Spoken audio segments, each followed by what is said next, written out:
You're listening to The Social Workers on WCDB Albany.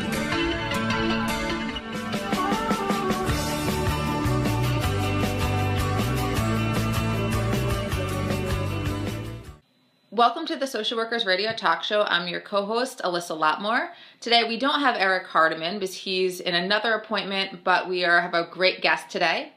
Today we have Victor Asal, who is the chair of the Department of Public Administration and Policy and a professor in the Department of Political Science at Rockefeller College at UAlbany. His expertise is in terrorism, homeland security, and comparative politics. Dr. Asal's research focuses on the choice of violence by non-state organizational actors, as well as the causes of political discrimination by states against different groups, such as sexual minorities, women, and ethnic groups. And in addition, Asal has done research on the impact of nuclear proliferation and on the pedagogy of simulations. Asal has been involved in research projects funded by the Defense Advanced Research Projects Agency, Defense Threat Reduction Agency, the Department of Homeland Security, the National Science Foundation, and the Office of Naval Research. Dr. Asal teaches courses on world and comparative politics, political violence and oppression, negotiation and research design. He has worked as a negotiation trainer in a variety of academic, governmental, and military settings, and Dr. Asal is also a past director of the Center for Policy Research. Welcome to the show. Thank you so much for being on today. My pleasure. One of the reasons that I was hoping that you'd be on is even though you're in, the political science department, your work on discrimination is very related to the social work field. And I feel that our listeners and our students would benefit from hearing that. Well, thank you for inviting me. I really appreciate it. So we're going to jump right into the first question about what are your areas of research and what ties them together? Okay, so I have three areas of research. The easiest one to describe is how to teach so that students actually enjoy learning and actually learn. And I use simulations a lot. And simulations in games. And one of the reasons I use simulations in games is because it's one thing to talk about why those people did things, but if I play a game and Alyssa is the leader and treats people horribly, I don't ask a president who's not going to respond to me why they do things horribly. I can ask Alyssa why she did it, and we can have that conversation. So having the students be basically lab rats in their own experiments is very useful. My bigger areas of research are discrimination and political violence. And I think these two issues are very much tied together. And there's research showing they're very much tied together. In terms of political violence, I focus on organizations. First of all, why some organizations choose violence, why some organizations don't. And then with my colleague Carl Rethmeyer, I have created a data set called the Big Allied and Dangerous data set, which has the acronym of BAD. Nothing makes me happier than saying to somebody, can I give you bad data? That makes me very happy. And that's insurgent and terrorist organizations and what factors impact their behavior. The other area of research is collecting data on discrimination at the state level towards ethnic groups, towards women related to issues like abortion and such, and then towards LGBTQ. So why are people who are gay, why are they discriminated against? In some cases, why are they killed? It's a great mix of research, and it all ties together. So when did you start why did you start studying discrimination in the first place? Well, I think that studying discrimination in the first place, I think some people pick something because it's just a topic of interest. I think for me, studying discrimination probably goes back to growing up. And so, Alyssa, when you look at me, what do you see? Nobody else can see me, but what do you see when you look at me? Oh boy. What's the stereotypical answer, Alyssa? A white male? Yes. Okay, I was like, I was like, oh, am I saying the wrong thing? No, you're saying exactly the right thing. Okay. Okay? My father was from Tunisia, and so he was a person of color, okay? And on a regular basis when I was a child, if I was out alone with my father, people would question if he was really my father. Oh, okay. Okay?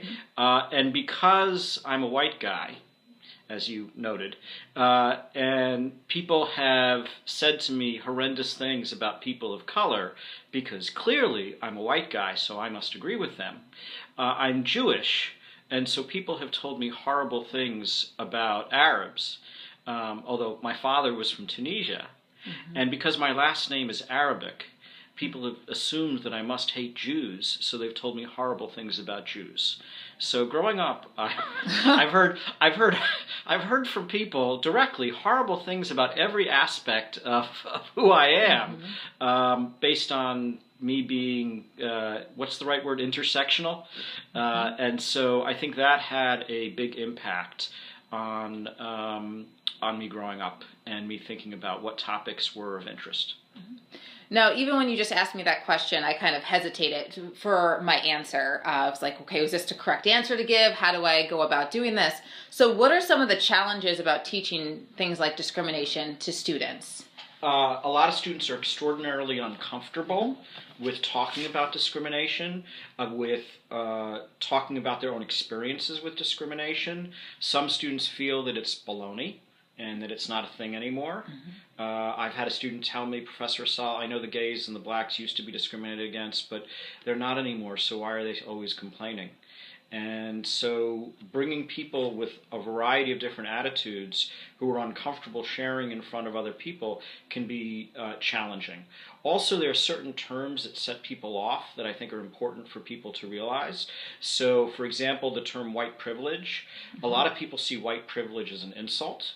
Some people frame white privilege as an insult, but white privilege is an important concept to understand, and one of the things I take upon myself is to make sure my students understand it within the context of not being an insult, but being aware of privilege. And making students aware of privilege can be very challenging. And it's also, I know it can be a difficult topic to when you even talk about white privilege, how do we word it in a way that students understand and really are able to process what it is? And because I know sometimes even something like that can have, I don't want to say a negative view, but they might hear it in a different way or not described in a certain way, and then people become more defensive. Is that? Definitely. So there are certain words and expressions that can trigger people, and that is certainly a term that triggers people. And so when I start talking about identity and discrimination, I often come at it from a direction that the students are not thinking about it in that context, and then we can get to it. So I have a exercise I call the identity exercise that I work with students where they list the top 5 identities of themselves, and then I ask them to cross one off, and then they get uncomfortable when they get down to that last 2 or 3, and then we list them on the board, and we talk, why are these identities important? And invariably in class, for most students, identities that are important, at least some of them, and usually the top ones, are the ones, not the ones that give them massive privilege. Those they usually ignore. It's the ones that they've felt discriminated against or shortchanged that are the key identities they pick. And then we can talk about those identities and why, but we can also focus on the identities. So for example, very, very rarely does a white person write race as their top identity. On a regular basis, somebody who is a person of color writes race. And we can talk about, well, why are you thinking about race as one of your top identities, and it's not occurring to you? And it's not because it doesn't have an impact, and so that can be a very good launching off point. So are there discriminations that students and most people don't really think of, and why is this a problem? So it's a problem because we focus on certain identities, which allows other discriminations to be ignored. And these discriminations actually matter quite a lot. And so, for example, Alyssa, what do you think is the best predictor, leaving aside race, leaving aside other aspects, for men, what do you think is the best predictor of, on average, which man is going to earn more money? And you said not race. Yeah. Which man would earn more money? What feature of a man is most likely to predict if a man is going to earn more money? Oh, this is a tough one. Exactly. I'm not. What do you think? Guess. Height. Height? Oh. For every inch taller than 5 foot, a man is likely to earn several $100s more, up to 6'2". And we don't think about that. right? I mean, shortness is something we make jokes about. Shortness is something that has an impact on who dates who, but it has an important impact. And so understanding the discriminations we don't think about really matter. Now, for women, what do you think it is? It's not height. You know the answer. You just have to think about it.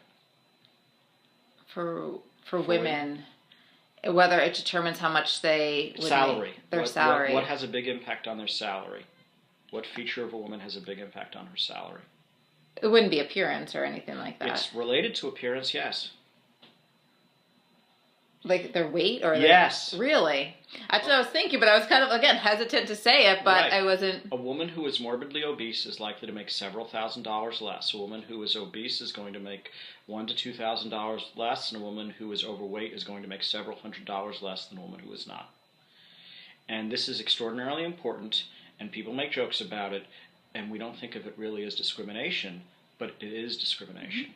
And so when I teach about discrimination, I talk about the discriminations we're aware of, I talk about the discriminations we're not aware of, and it serves as both an awareness for my students of these discriminations that people don't really pay attention to, but it also serves as a really good platform for why are some discriminations politicized and some discriminations are ignored.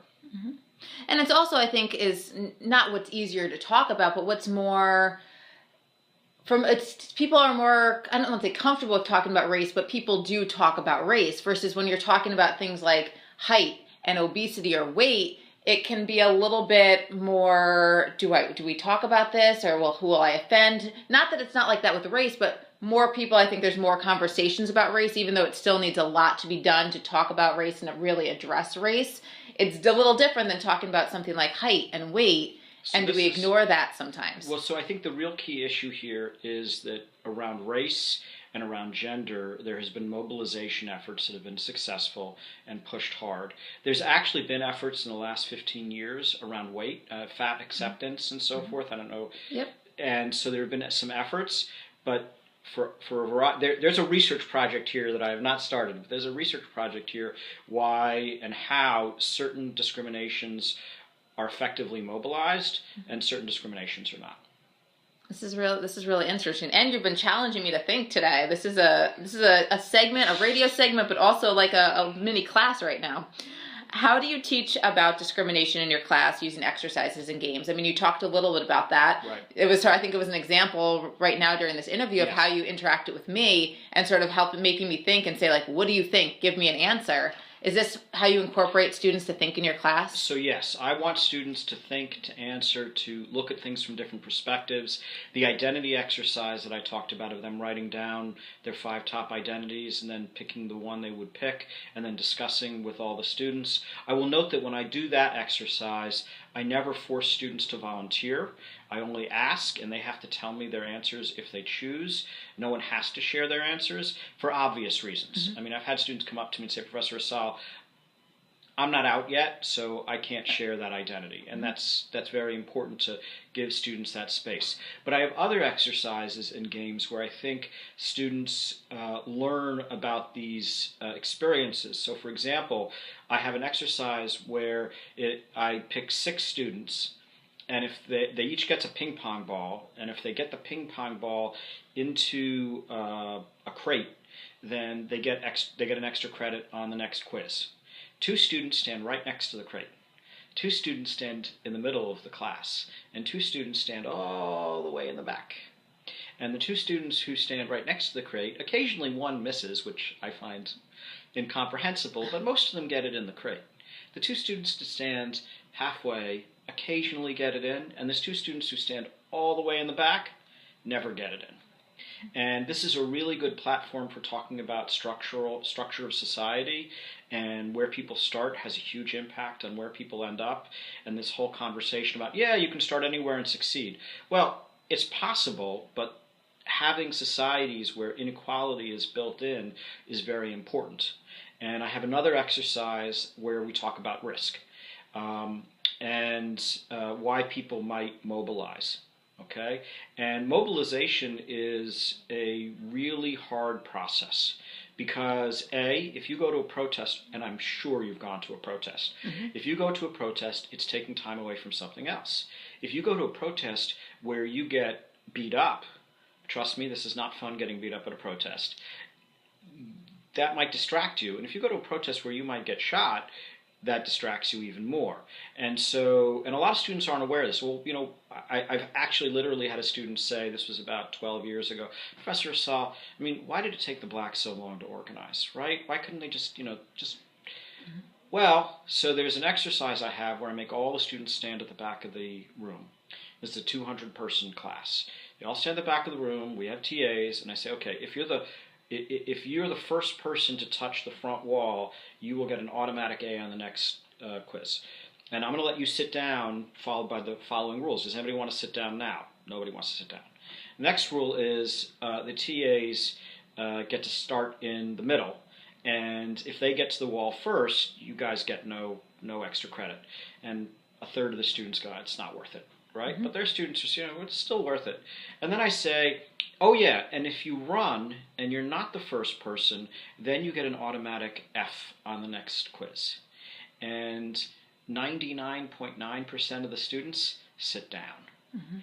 And being able to take this experience they just had and apply it to the challenges that people face when they're trying to challenge discriminations that they're dealing with and inequality, and the fact that it's not that simple to say this just isn't fair, right? Because there's a cost, and are you willing to bear the cost to protest? And so these are the kinds of exercises and games I use in my class. I can see why you're one of the top favorite instructors here at the University at Albany, and the winner and voted for what was it? The Torch Award. The Torch Award, yes. Torch Award for one of the most popular faculty. Oh, thank you. So I can see why, because these classes, these help you to think in ways that really. It's one thing to read a textbook and say, read the history and the how-to and the why. It's another thing to actually be put on the spot and have to really think about how you felt in situations and. What choice you would make in a situation like this. So I really enjoy what you're doing with the students. Well, thank you. That's why one of the reasons I wanted you on the show, because I think it's such an important thing to talk about, and it also relates so well to social work. So let me also, just whoever's listening, if any of this stuff is interesting to you, anybody who shoots me an email and says, can you send me a paper on something, I'd be happy to share. And what's the best email for you? Well, two things. The best email for me is Vasal, VASAL, @albany.edu. But I am literally the only Victor Asal in the United States. So if you put me into Google, I'll be the top. Not because I'm famous, just because I'm the only one. Well, thank you so much for coming on today. Again, we're here with Dr. Victor Asal of Rockefeller College here at UAlbany. And he's doing some great work with many different things, but specifically right now focusing on his work with discrimination. So thank you so much for being on. Thank you.